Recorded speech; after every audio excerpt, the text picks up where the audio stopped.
একটা ব্যাঙ এবং সাপের ভিতরে খুবই বন্ধুত্বপূর্ণ সম্পর্ক। এখন একদিন হঠাৎ করে এই ব্যাঙ বেচারা সাপকে বলতেছে যে বন্ধু, তোমার সব কিছু আমার ভালো লাগে, কিন্তু একটা জিনিস আমার ভালো লাগে না। সেই জিনিসটি হচ্ছে তুমি কেন এরকম ভাবে আঁকা বাঁকা হয়ে চলো? তুমি কি সোজা হয়ে চলতে পারো না?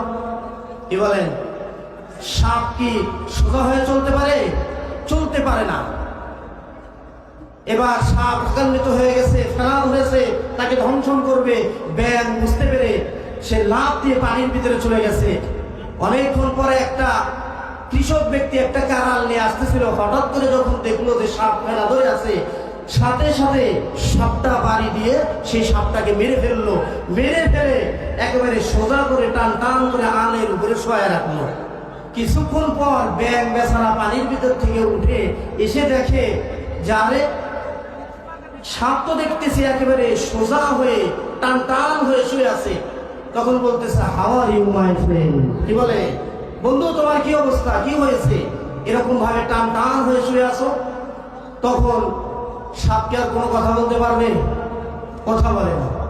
ব্যাঙ বেচারা একটা লাঠি মারলো, দুর্বল হয়ে সাপকে একটা লাঠি মেরে বলতেছে যে বন্ধু, আমি তোমাকে আগেই বলেছিলাম তুমি সোজা হয়ে চলো, কিন্তু বন্ধু তুমি এমন একদিন সোজা হলে যেই দিন সোজা হয়ে কোনো কাজ হবে না।